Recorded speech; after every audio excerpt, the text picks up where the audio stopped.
ॐ सदाशिवसमारम्भां शङ्कराचार्यमध्यमाम् अस्मदाचार्यपर्यन्तां वन्दे गुरुपरम्परा वसुदेवसुतं देवं कंसचाणूरमर्दनं देवकी परमानन्दं कृष्णं वन्दे जगद्गुरुम्. तर आपण या 9व्या अध्यायाची सुरुवात केली होती आणि या 9व्या अध्यायामध्ये आपण बघितलं की इथे ईश्वराचं स्वरूप सांगितलं आहे. आपण याच्या म्हणजे 7व्या अध्यायामध्ये ईश्वराचं सगुण स्वरूप आपण बघितलं होतं आणि नंतर मग 8व्या अध्यायामध्ये आपण बघितलं होतं की या सगुण स्वरूपाला जर आपण म्हणजे ईश्वराच्या सगुण स्वरूपाचं जर आपण मनन भजन कीर्तन जर करत गेलो तर आपल्याला काय गती मिळू शकते. तर या 9व्या अध्यायामध्ये पुन्हा भगवंतांनी आता या निर्गुण ईश्वराचं पुन्हा इथे सब्जेक्ट आणलेला आहे की सगुण ईश्वर झाला पण निर्गुण ईश्वराचे गुण कसे आहेत, म्हणजे निर्गुण ईश्वराच्या क्वालिटीज काय आहेत हे आता इथे भगवंत आपल्याला सांगतायत. आणि आपण मागच्या क्लासमध्ये बघितलं होतं की भगवंताचं निर्गुण स्वरूप कसं असतं. आता कारण ते आपल्या ह्या काय या पंच ज्ञानेंद्रियामध्ये आपण पकडू शकत नाही. सगळ्यात मोठी डिफिकल्टी काय आहे शास्त्राजवळ की ह्या पंच इंद्रिय गोचर नाही आहे ते स्वरूप. जसं आपण श्रीरामकृष्णांना म्हणजे बघितलंय, प्रत्यक्ष अवतार लोकांनी बघितलाय, त्यांच्यासोबत लोक वावरले होते, किंवा आताही जर कोणी साधकांनी तशी जर त्या श्रद्धेने भक्तीने जर भगवंताला आळवलं तर त्याप्रमाणे भगवंत आपल्या समोर येतो. परंतु हे जे अद्वैत स्वरूप आहे भगवंताचं किंवा निर्गुण स्वरूप आहे हे आपल्या ह्या पंच इंद्रियांना येत नाही. आणि त्यासाठीच म्हणून मागच्या क्लासमध्ये आपण बघितलं होतं की ते कन्फ्युजिंग काही स्टेटमेंट काही भगवंतांनी इथे केले होते की मत्स्थ आणि भूतान एका ठिकाणी म्हणतात की मी सगळ्या भूतांमध्ये आहे आणि मी कुठल्याच भूतांमध्ये नाही आहे. त्याबद्दल आपण मागच्या क्लासमध्ये बोललो होतो. काही लोकांना जरा हा कठीण वाटला असेल तर मागच्या त्या यूट्यूबचा तुम्ही तो म्हणजे काय ते एपिसोड ऐकू शकता. तर इथे फक्त एकच लक्षात ठेवायला पाहिजे की फक्त इथे दृष्टीचा फरक आहे. दृष्टीचा फरक म्हणजे कसा की हे जे आता वास्तविक जगत आहे किंवा मी या काय म्हणतात त्याला व्यावहारिक जगामध्ये मी आता वास्तव्य करतोय, ही व्यावहारिक सत्ता आहे आणि ही जागृत अवस्थेमध्ये आहे. मी पूर्ण फुल्ली कॉन्शियस आहे. मी काय बोलतो आहे, तुम्ही कोण लोक आहात, काय नाही, सगळं कॉन्शियसनेस माझं आहे. आता हा असाच मी, ही व्यावहारिक सत्ता, आता मी जेव्हा स्वप्नात जातो तेव्हा ही सत्ता राहत नाही, तेव्हा सगळं जग वेगळं असतं. म्हणजे आता मी बेलूर मठामध्ये आहे, कदाचित रात्री 10 वाजता जेव्हा मी झोपेन तेव्हा मी स्वप्नामध्ये कामात फेकुलला असेल. तर सत्ता बदलली आता. म्हणजे आता ही व्यावहारिक सत्ता आहे आणि ती त्या सत्तेला आपण म्हणजे एक शास्त्र म्हणतो प्रातिभासिक सत्ता. म्हणजे समजा मी आता या व्यावहारिक सत्तेमध्ये मी खूप क्रोधी माणूस असेल समजा, पण हा क्रोधी माणूस स्वप्नात नसतो. स्वप्नात कदाचित तो खूप प्रेमळ असेल, स्वप्नात कदाचित तो खूप प्रेमळ लोकांशी वागत असेल. तर सांगायचा उद्देश कसा की स्वप्नामध्ये आपली आत्ता जी सत्ता आहे ही कम्प्लीट चेंज होते. म्हणजे स्वप्नातला मी आणि वास्तविक यातला मी याच्यामध्ये काहीही फरक नाही. फरक नाही म्हणजे याच्यामध्ये काही साम्य नाही आहे. दोन्हीही कम्प्लीट वेगळे आहेत. म्हणजे आता कदाचित कोणाजवळ खर्च करायला 10 रुपये पण नसतील, पण स्वप्नात त्याला 1 कोटीची त्याला लॉटरी लागू शकते. पण त्या स्वप्नातली 1 कोटीची लॉटरी त्याला या वास्तविक जगात काही कामाची नाही आहे. म्हणजे ते पूर्ण जगत कम्प्लीट वेगळं आहे आणि हे जगत कम्प्लीट वेगळं आहे. आणि हे दोन्हीही म्हणजे आता मी जो बोलतोय तो, रात्री मी जे स्वप्न बघतोय तो, हे दोन्हीही त्या सुषुप्तीमध्ये गाढ निद्रेमध्ये पूर्ण झोपी गेलेले असतात. म्हणजे तिथे ती सत्ताच नसते कुठली. म्हणजे माझं तिथे अस्तित्वच नसतं. पूर्ण कम्प्लीट मी पोटेन्शियल फॉर्ममध्ये गेलेलो असतो. थोडक्यात सांगायचं कसं, इथे भगवंत काय म्हणतायत की तुम्ही जनरली आपलं काय घोळ होतो हे सगळं निर्गुण तत्व भगवंताचं बघताना की आपण विचार करतो की प्रत्येक गोष्ट माझ्या इंद्रिय गोचर असावी, मला दिसावी प्रत्येक गोष्ट, तेव्हाच मी विश्वास ठेवेन. परंतु इथे जर आपण जे आत्ता मी उदाहरण दिलं त्यामध्ये जर आपण बघितलं की आत्ताचा मी स्वप्नातला मी आणि रात्री झोपलेला मी, या तिन्ही अवस्थेमध्ये कोणीतरी एक जागा आहे, पण कोणीतरी वॉच करताय. म्हणजे आता मी स्वतःला वॉच करतोय की माझं शरीर, मी आता बोलतो आहे, माझं मन चांगलं आहे, माझं मन आनंदित आहे, माझं मन दुःख आहे, म्हणजे समबडी इज वॉचिंग. तसं स्वप्नामध्ये मी कामारपूरला गेलो, मी जरामटीला गेलो, समबडी इज वॉचिंग. आणि तसंच झोपलेलं असताना सुषुप्तीमध्ये जेव्हा आपण सकाळी उठतो आणि म्हणतो की माझी फार छान झोप झाली, म्हणजे तेव्हा पण कोणीतरी होतं.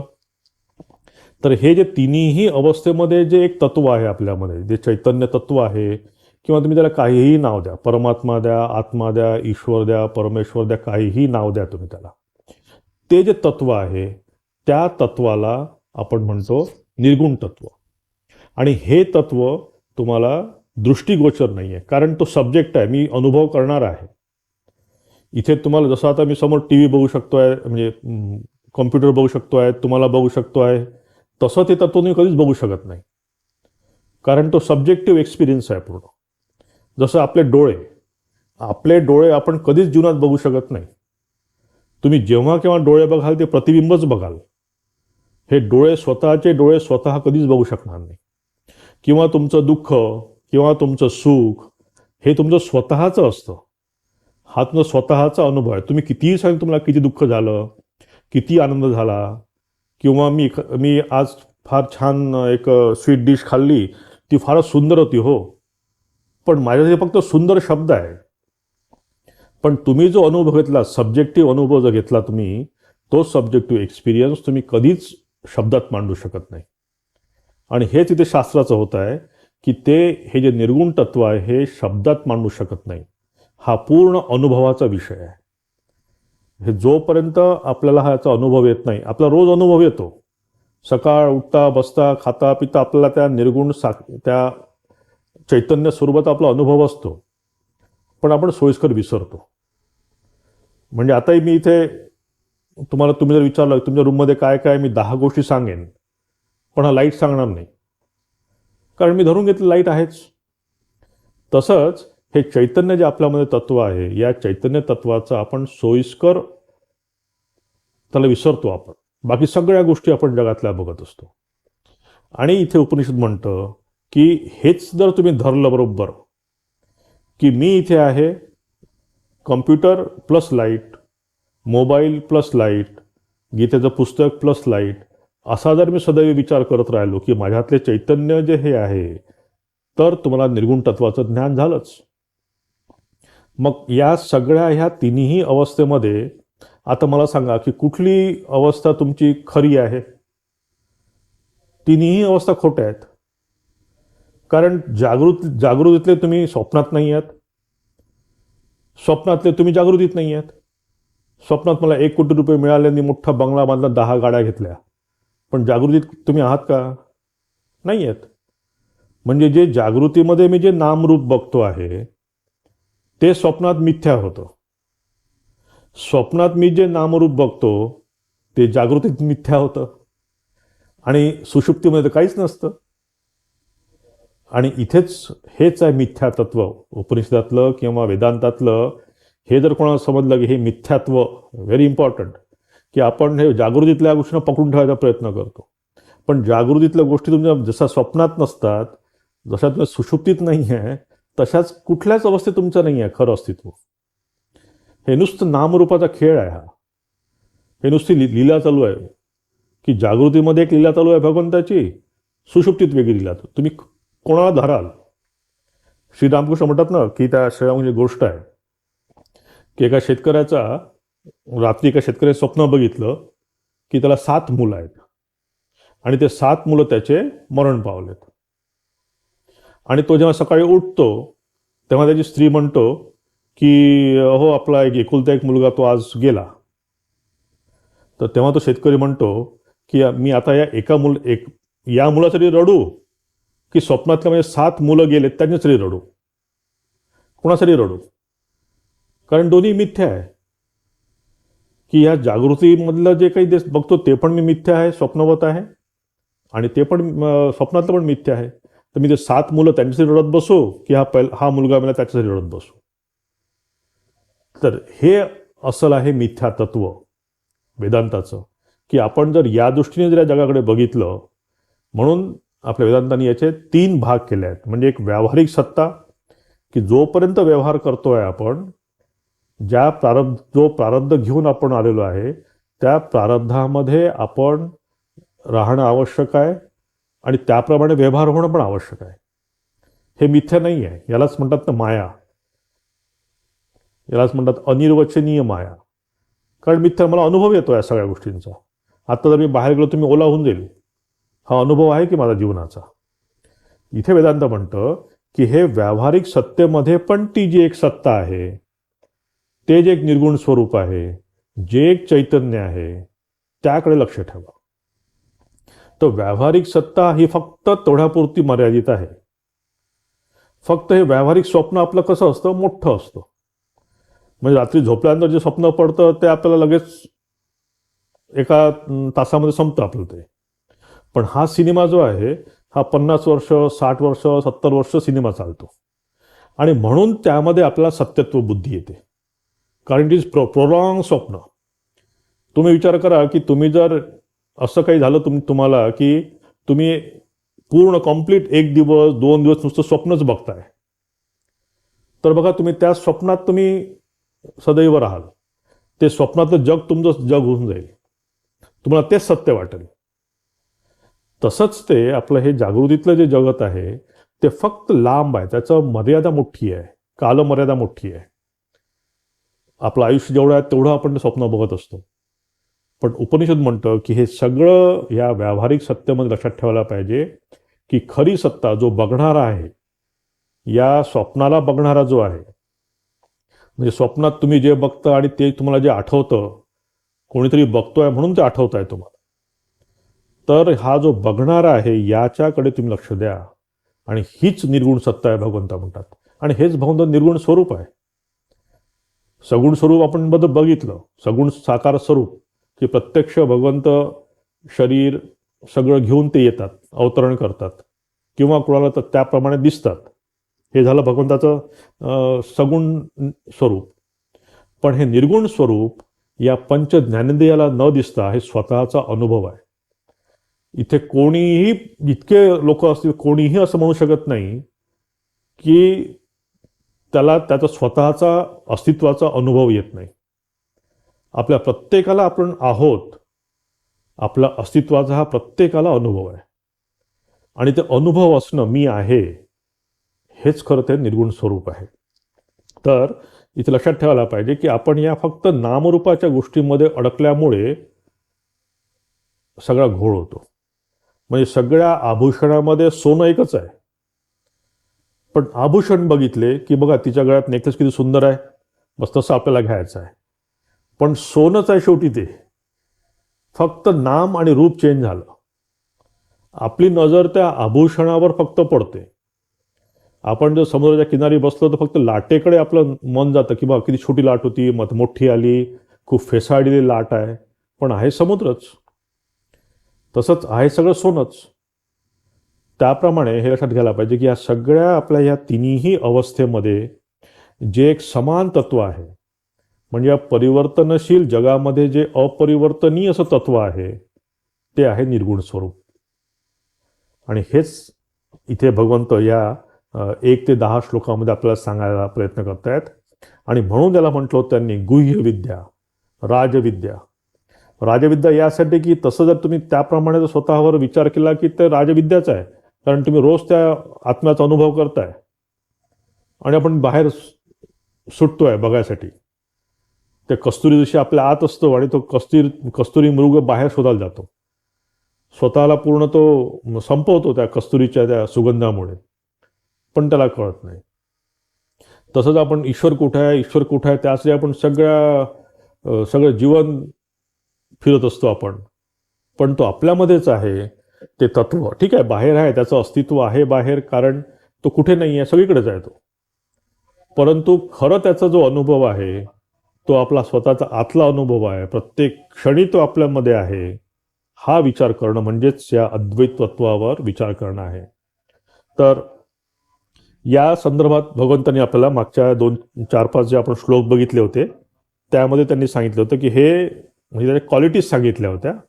त्यात त्यांनी पहिली क्वालिटी सांगितलं होतं की हे निर्गुण तत्व आहे, त्याला कुठलेही गुण नाही आहेत आणि हे अव्यक्त आहे, हे व्यक्त रूपाने आपल्याला दिसत नाही.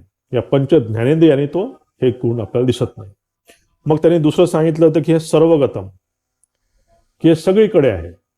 म्हणजे इथे कुठेही याला काल आणि देश याची त्याची मर्यादा नाही आहे, की इथे आहे बेलूर मठामध्ये आहे आणि कामारपुकुरला नाही, इथे आहे पण अमेरिकेत नाही आहे, असं नाही आहे. ह्या हे पूर्ण तत्व, हे चैतन्य तत्व आहे, हे संपूर्ण ब्रह्मांडामध्ये हे चैतन्य तत्व समान आहे. तिथे कुठली काल आणि देशाची मर्यादा इथे येत नाही. नंतर तिसरा गुण त्याने सांगितला होता की हा आधार आहे. म्हणजे हे व्यक्त जग आणि अव्यक्त जग याचा तो आधार आहे. आपण आपल्या जीवनात जर बघितलं की आता आपण जे काही जागृतीमध्ये आहे, या आपल्या या व्यक्त जीवनाचा आधार काय आहे तर चैतन्य. आणि जेव्हा आपण झोपी जातो, म्हणजे तेव्हा कुठे जातं सगळं हे जग, आपलं स्वतःचं छोटं चिमुकलं जग कुठं जातं, ते पूर्ण आपल्याचमध्ये सामावलं जातं, ते अव्यक्त होऊन जातं पोटेन्शियली. पुन्हा दुसरी सकाळी पुन्हा व्यक्त होतो. तर ह्या व्यक्त आणि अव्यक्त जीवनाचा आधार कोण आहे ते चैतन्यच आहे. तसं त्या संपूर्ण ब्रह्मांडाचा आधार कोण आहे, ईश्वर आहे किंवा ते चैतन्य आहे असं ते म्हणतात. आणि नंतर त्यांनी म्हटलं होतं की हे असंगत्वम, की हे असंग आहे. त्यासाठी त्यांनी आकाशाचं उदाहरण आपल्याला दिलं होतं. आकाशाचं उदाहरण घ्या किंवा सूर्याचं उदाहरण घ्या, की सूर्य जसा चांगल्या गोष्टींवर पण पडतो, सूर्यकिरणं, आणि खराब गोष्टींवर पण पडतात. पण त्यामुळे सूर्यकिरण म्हणा किंवा आकाश म्हणा, यांना त्याचा काहीही बाधा होत नाही. म्हणून या निर्गुण तत्वाचं एक असंगत्व हे पण एक तिथे तत्व त्यांनी सांगितलं. आज आपण हा 7वा श्लोक बघू. सर्वभूतानि कौंतेय प्रकृतीम यान्ति मामिकाम कल्पक्षये पुनस्तानी कल्पादौ विसृजाम्यहम. आणि हे अर्जुना, कल्पाच्या अंती सर्व भूते माझ्या प्रकृतीला प्राप्त होतात, म्हणजे प्रकृतीत लय पावतात, आणि कल्पारंभी त्यांना मी फिरून उत्पन्न करतो. आता इथे म्हणजे हे निर्गुण परमात्म्याचं ते पुन्हा एक वेगळी क्वालिटी सांगतात. ते सांगतात लयस्थान, की या संपूर्ण सृष्टीचं लयस्थान काय आहे, चैतन्यच आहे. की जेव्हा हे पूर्ण एका छोट्याशा बी मधनं हे पूर्ण मोठं वटवृक्षाचं झाड तयार होतं, पुन्हा ते झाड कुठे जातं, त्या बीजामध्येच जातं. म्हणजे त्याच बीजातनं उत्पन्न होतं आणि पुन्हा त्याच बीजामध्ये जायचं. तसंच आपण सकाळी पूर्ण आपलं स्वतःचं एक पूर्ण विश्व उत्पन्न करतो आणि रात्री झोपताना पुन्हा ते लयमध्ये जातं. तसंच हे परमेश्वराची सृष्टी जी आहे, ही सृष्टी पण या निर्गुण ह्या चैतन्य स्वरूपातच तयार होते आणि शेवटी जेव्हा जाते तेव्हा कुठे तिथेच जाऊन पुन्हा लय होते. कारण आपण बघितलंय की कुठलीही गोष्ट या जगामध्ये आपण क्रिएट करू शकत नाही आणि डिस्ट्रॉय पण करू शकत नाही. हा लॉ आहे. म्हणजे तुम्ही पाण्याची वाफ होईल, वाफेचं पुन्हा गॅसमध्ये तयार होईल, पुन्हा गॅसचं पुन्हा पाण्यामध्ये तयार होईल. म्हणजे एनर्जी फक्त चेंज होऊ शकेल, स्टेट त्याचं चेंज होऊ शकेल, पण you cannot destroy any material. त्यामुळे हे सदैव हे जे सायकल आहे पूर्ण व्यक्त आणि अव्यक्त, ही सायकल सदैव सुरू राहते. म्हणून म्हणतात की हे सर्व भूतानी कौंतेय प्रकृतीम यान्ति मामिकाम, की शेवटी जेव्हा प्रलय होतो किंवा महाप्रलय होतो किंवा आपला स्वतः इंडिव्हिज्युअल लाईफमध्ये आपला जो लय होतो, आपण रात्री जेव्हा गाढ झोपी जातो, हे कुठे जातो ते म्हणतात की त्याच चैतन्य स्वरूपात जातात. आणि ते कल्पक्षय पुनस्तानी कल्पादौ विसृजाम्यहम. तर या सृष्टीचं उदाहरण तुम्ही जर घेतलं तर जेव्हा हा कल्प संपतो, जेव्हा सृष्टीचा प्रलय काळ येतो, तेव्हा कुठं जातं ते पुन्हा ते प्रकृतीमध्ये लोप होतं असं ते म्हणतात. म्हणजेच लोप होतं म्हणजे काय, पुन्हा ते तिथे गेलं आणि पुन्हा उत्पन्न झालं. हीच सायकल चालू आहे. म्हणजे कल्प तयार होतो आणि पुन्हा तयार होतो, पुन्हा सृष्टी तयार होते, पुन्हा तिचा लय होतो. जसं आपण पुन्हा जागृतीमध्ये आपली पूर्ण सृष्टी तयार झाली, आपण किती स्वप्न रंगवले, सगळं केलं, रात्री सगळं ते संपलं, तर पुन्हा आपल्या बीजरूपात गेलं. पुन्हा दुसऱ्या दिवशी मग पुन्हा धावपळ सुरू, पुन्हा रात्री ते बीजरूपात गेलं. हे आपल्या स्वतःच्या इंडिव्हिज्युअल लाईफमध्ये झालं. पण जेव्हा आपण सृष्टी बघतो आपण, तेव्हा ते म्हणतात की कल्प जेव्हा संपतो कल्प संपल्यानंतर ही पूर्ण सृष्टी माझ्यामध्ये जाते आणि पुन्हा ती उत्पन्न होते. 8वा बघू. प्रकृतीम स्वामवष्टभ्य विसृजामी पुनः पुनः भूतग्राम इमं कृत्स्नम अवशम प्रकृतीर्वशात. आपल्या त्रिगुणात्मक मायेचा अंगीकार करून स्वभाववश परतंत्र झालेल्या या सर्व भूतांच्या समुदायाला वारंवार त्यांच्या कर्मानुसार मी निर्माण करीतो. आता म्हणतात की कल्पक्षय, कल्प जेव्हा संपतो तेव्हा जेव्हा प्रकृतीमध्ये लीन होतं सगळं हे, या मायेमध्ये जेव्हा पुन्हा लीन होतं आणि जेव्हा पुन्हा नवीन प्रकृती तयार होते किंवा नवीन सृष्टी जेव्हा तयार होते तेव्हा काय होतं की ते म्हणतात की पुन्हा पुन्हा वारंवार, हे एकदा झालेलं नाही आहे, हे कित्येक वेळा हे कल्पारंभ म्हणजे कल्पक्षय झाला, पुन्हा सृष्टी झाली, पुन्हा प्रलय झाला, कित्येक वेळा झाला वारंवार. आणि म्हणतात की विसृजामी, की मी ही सृष्टी सायकल जी आहे ही मी सदैव चालू असते माझी. आणि पुन्हा कल्प जेव्हा आरंभ होतो तेव्हा मी काय करतो की ज्याचे जसे कर्म आहे त्याप्रमाणे पुन्हा तो काम करायला सुरुवात करतो. म्हणजे माझं असं होत नाही की मी आज रात्री जेव्हा झोपलो तर तेव्हा मी काय सकाळी जेव्हा उठेन उद्या तेव्हा मी काय वेगळा माणूस असेल, असं होत नाही आपलं. की जे माझे आता जे संस्कार आहेत, माझं जे काही आता सध्याचे आहेत तेच उद्या सकाळी असणार आहे. तसंच हे जेव्हा कल्प संपतो तेव्हा आपले जे काही कर्म आहेत अव्यक्त रूपात जातात, ते पोटेन्शियल फॉर्ममध्ये जातात आणि पुन्हा कल्पसृष्टी जेव्हा सुरू होते, कल्पारंभ जेव्हा पुन्हा सुरू होतो तेव्हा त्याच कर्मानुसार मी पुन्हा जन्म घेतो. तर म्हणतात की आणि अवशम म्हणजे परतंत्र, की इथे काहीच करू शकत नाही मी. भगवंताने हात वरती केल्या बघा, किती तुम्ही देवदेव करा, किती ठाकूर करा, पण ठाकूरांनी हात वरती करून घेतले आहेत. रामकृष्ण अवतारात ते म्हणतात की बाबा ठीक आहे, मी बघेन, मी शेवटी येईल तुम्हाला दर्शन द्यायसाठी. पण कृष्ण अवतारात त्यांनी सांगून दिलं आहे की मी याला काही करू शकत नाही, सॉरी, माझ्या हातात काहीही नाही आहे. हां, तुमचे कर्म आणि तुम्ही जाणा सगळं काय आहे ते, मला यातनं सुटका मागू नका. इथे भगवंत प्रत्यक्ष म्हणणार की परतंत्र, की मी अवश्य आहे या सगळ्या करण्यासाठी.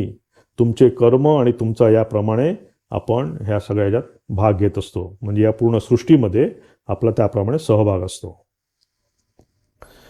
नचमाम तानी कर्माणी निबध्नंती धनंजय उदासीन वदासीन असक्तम कर्म तेषु कर्मसु. हे धनंजया, त्या कर्मात आसक्तीरहित व उदासीन प्रमाणे राहणाऱ्या मज परमात्म्याला ती कर्मे बंधन करीत नाहीत.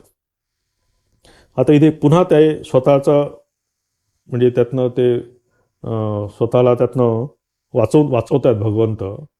ते म्हणतात की एखादा साधक काय म्हणेल की हो, सृष्टी तर तुम्हीच तयार केली आहे, मग तुम्हीच तर म्हणतात की तुमच्याच पोटात जातं सगळं आणि तुमच्या पोटातनं बाहेर निघतं सगळं. म्हणजे तुम्ही पण करत आहात, तुम्ही पण कर्म करतायत. म्हणजे आम्ही जसे कर्म करतो त्याप्रमाणे तुम्ही आम्हाला पुन्हा जन्म देता, त्याप्रमाणे तुम्हीही काही ॲक्शन करताय, काहीतरी क्रिएट करतायत. म्हणजे तुमच्यामध्ये पण कर्तृत्व बोध आहे. कारण कर्तृत्व असलं तरच आपल्याला भोग भोगावं लागतात. म्हणजे मी कर्म करतो, कर्म केल्यानंतर मला त्याचं काहीतरी फळ मिळतं, भोगता म्हणून मी ते फळ भोगतो आणि पुन्हा मग नवीन कर्म लावत जातो. मग भगवंतामध्ये पण असं वाटतं की भगवंतामध्ये पण कर्तृत्व असू शकतं. पण इथं भगवंत सांगतायत की नचमाम तानी कर्माणी निबध्नंती, की मला माझं कुठलंही कर्म मला बांधू शकत नाही. कारण उदासीनवद असक्तम, हे इथे सिक्रेट सांगतात भगवंत, की मी जसा या सगळ्यांपासून उदासीन आहे आणि असक्त आहे. हे सगळ्यात महत्त्वाचं आहे की मी हे सगळं कर्म करतो, ही सगळी सृष्टी उत्पन्न करतो, सगळ्यांना त्यांच्या कर्माप्रमाणे वाटप करतो, कर्माचे फलं वाटप करतो, पण यामध्ये मी उदासीन आहे.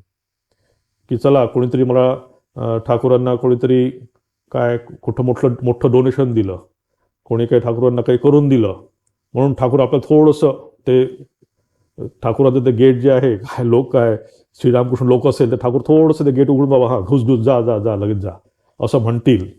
इथे काहीही ठाकूरांनी ठेवलेलं नाही आहे. ठाकूर मी उदासीन आहे आणि असक्त आहे, कारण माझ्यामध्ये कुठलाच कर्तृत्व बोध नाही आहे. आणि आपण सगळे कर्तृत्व भोग भोक्तृत्व यांनी आपण बांधलेलं गेलेलं आहे. आणि भगवंतामध्ये मुख्य हे कर्तृत्वबोध, मी करता. आता बघा, आपण तुम्ही म्हणाल की मी करता असताना यावर आपण बघितलं, याच्यावर विस्तृत चर्चा केली आपण, की कर्तृत्व असल्याशिवाय कसं कर्म होणार आहे. तर व्यावहारिक जगामध्ये कर्तृत्व करायलाच पाहिजे. मला कर्म करणं भाग आहे. म्हणजे ज्या पोझिशनमध्ये मी आज आहे, म्हणजे मी संन्यासाश्रममध्ये आहे, कोणी गृहस्थाश्रमामध्ये आहे, तर त्यानुसार त्यांनी कर्म करायलाच पाहिजे. पण त्यामध्ये पण ते आसक्त राहून जर कोणी कर्म केलं, म्हणजे जेव्हा तुम्हाला कुठल्या ड्रामामध्ये भाग घ्यायचा आहे, एखाद्या नाटकामध्ये भाग घ्यायचा आहे, तर तुम्हाला जे पात्र आलेलं आहे, जे पात्र मिळालं आहे, कोणाला हनुमानाचं मिळालं असेल किंवा कोणाला दुसरं म्हणजे राक्षसाचं मिळालं असेल, तर तुम्हाला तिथे ते वठवणं भाग आहे. तुम्ही ते निष्काम भावाने अनासक्त होऊन जर ते पात्र रंगवलं तर तुमचं काम संपलं. तर या व्यावहारिक सत्तेमध्ये जेव्हा आपल्याला ज्याप्रमाणे आश्रमविहित कर्म करावे लागतात, म्हणजे गृहस्थाश्रम, संन्यासाश्रम, ब्रह्मचर्य आश्रम, या आश्रमाला धरून जे काही कर्म करावं लागतात ते कर्म करणं आवश्यक आहे. भगवंत पण कर्म करतात, पण त्यावेळेस ते म्हणतात की माझ्यामध्ये मात्र कुठल्याही प्रकारचा कर्तृत्व नसतं आणि भोक्तृत्व नसतं, की मी करता हा बोध नसतो. म्हणजे मी फक्त केअरटेकर किंवा ट्रस्टी आहे. मी जेव्हा हे शरीर घेतलं, या शरीराने मला काहीतरी कर्मभोग करायचा आहे म्हणून मी हे सगळं करतो आहे, पण खरा करता ईश्वर आहे, हा जर आपण विचार ठेवला तर या कर्तृत्व आणि भोक्तृत्व यातनं बाहेर आपण नेऊ शकतो. And this is the secret. तेवढा तेषु कर्मसु असक्तम, की मी माझा अहंकार ठेवून काहीच कुठलं काम करत नाही. त्याच्यामुळे भगवंत म्हणतात की मला दोष देऊ नका, की भगवंत इतके किती सगळं म्हणजे करप्शन बोकाळलं आहे, किती पाप बोकाळलं आहे, हा करोना आला आहे, हे आला आहे, ते आला आहे, भगवंत काय डोळे मिटून बसला आहे का. भगवंत मी काहीच करत नाही यातनं, हे माझं कर्म नाही आहे, हे तुमचं कर्म आहे. म्हणजे आपलं एक इंडिव्हिज्युअल कर्म असतं आणि एक सामूहिक कर्म असतं. आता सामूहिक कर्म आपण तेच करतो ना, की जे आता आपण हे नेचरची जी वाट लावली आहे सगळी, झाडं तोड करतोय, हे करतोय, हे सामूहिक कर्म आहे. हे आपण समूहाने करतोय. आपल्याला वाटतं की मी एक झाड तोडलं तर काय फरक पडतोय, मी एकच झाड तोडलं फक्त, पण तुम्ही you are contributing in that, हे की ह्या पुढे जंगल तोडामध्ये तुम्ही पण तुमचा एक भाग होत आहे. तर जसं इंडिव्हिज्युअल कर्म आहे तसंच सामूहिक कर्म पण आपण, आणि सामूहिक कर्माचा हे फळ आपण भोगत असतो. त्याच्यामुळे इथे भगवंतांनी या 2 श्लोकांमध्ये स्वतःला पूर्ण कम्प्लीट वेगळं केलं आहे, की तुम्ही तुमचे कर्म आणि तुमचे भोग हे सुटणारे नाही आहेत. यातनं सुटायचं असेल तर कर्तृत्व आणि भोक्तृत्व भोग काढून टाकायला पाहिजे. हे जर काढलं देन यू आर फ्री, तुम्ही मुक्त पुरुष आहात. हे तिथे भगवंतांना सांगायचं आहे. मयाध्यक्षेण प्रकृती सूयते सचराचरम हेतुनानेन कौंतेय जगत विपरिवर्तते. आणि हे अर्जुना, अधिष्ठाता अशा माझ्या सान्निध्याने ही माझी माया सर्व चराचर जगत निर्माण करीते, आणि या हेतूनेच हे जग आवागमनरूपी चक्रात फिरत आहे. आता इथे म्हणतात की मयाध्यक्षेण प्रकृती, की माझ्या प्रेझेन्समुळेच ही सगळी प्रकृती काम करते आहे. आणि मी काय आहे, मी साक्षी आहे, उदासीन. मी या कशामध्ये कुठे अडकलेलो नाही आहे, मी उदासीन आहे. आणि ही माया माझ्या प्रेझेन्समुळे काम करते. आपण यावर विस्तृत चर्चा केली होती की ही जी सृष्टी निर्माण झाली आहे त्याचा काय म्हणतात त्याला, निमित्त पण भगवंत आहे आणि उपादान मटेरियल कारण पण भगवंत आहे. याबद्दल आपण विस्तृत चर्चा केली होती. तर इथे निमित्तामुळे, हा पुरुष असल्यामुळे, म्हणजे चैतन्य असल्यामुळे, या चैतन्याच्या सहवासामुळे ही माया पूर्ण काम करते. पण यामध्ये मी कसं आहे, साक्षी आहे. आता जसं आपण इथे गीता वाचतोय या लाईटमध्ये, इथे जर मी आता गीता वाचन करतोय, इथे मी चांगलं काम करतोय, पण लाईटचा त्याला काही संबंध नाही आहे. मी गीता समजा इथं सिनेमा बघायला सुरुवात केली, त्याचा लाईटला काही संबंध नाही आहे. लाईट जसा या सगळ्यांपासून अलिप्त आहे, तसंच हे चैतन्य तत्व जे आहे, हे ईश्वर तत्व जे आहे, हे या सगळ्याला कुठेही लिप्त न होणार आहे.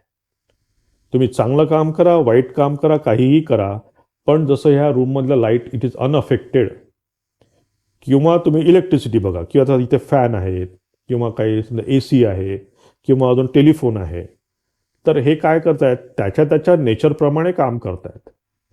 पण त्याच्यामुळे काय आहे, इलेक्ट्रिसिटी आहे. इलेक्ट्रिसिटी ही कॉमन आहे. इलेक्ट्रिसिटी काही भेद करत नाही आहे, तू फोन आहे का मग तुला करंट देत नाही, तू कम्प्युटर आहे का मग तुला जास्त करंट देतो, असं काही करत नाही तो. इलेक्ट्रिसिटी पुरवते इलेक्ट्रिसिटी बरोबर, फक्त प्रत्येक गॅजेट काय करतं त्याच्या नेचरप्रमाणे काम करतं. तसंच भगवंताचं चैतन्य स्वरूप प्रत्येकामध्ये आहे आपल्या. आपण आपल्या राजसिक तामसिक या सगळ्या गुणांमुळे आपण काम करत असतो.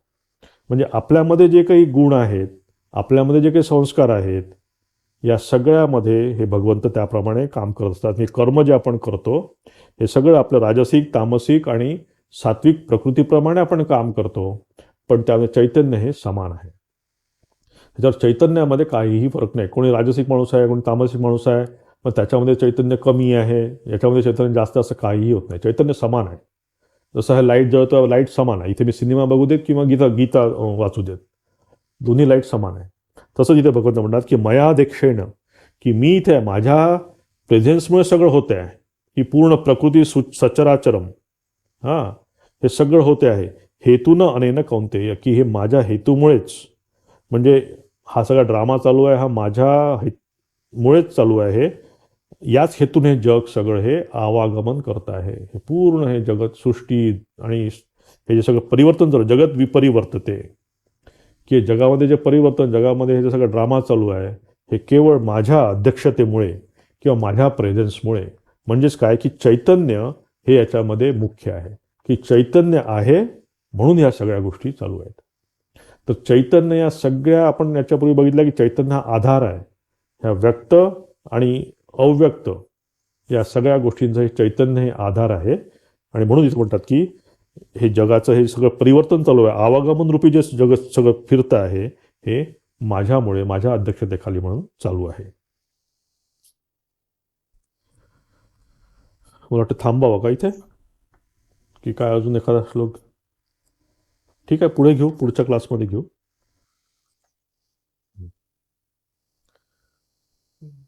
थांबवू मग आपण इथेच आपण, कारण पुढे थोडंसं वेगळा विषय, म्हणजे आता इथे भगवंतांनी आपलं ईश्वर तत्व संपवलं आहे.